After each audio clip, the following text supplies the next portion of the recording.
Why does your stomach sound like a dying lawnmower the moment it gets hungry? Is it broken, haunted, or just mad you skipped breakfast?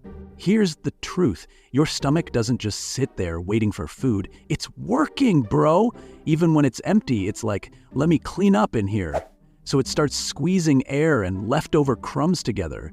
And with no food to muffle the sound, those growls come out loud, like loud enough to embarrass you in public. So yeah, your stomach isn't broken, it's just out here saying, hello, where's the pizza?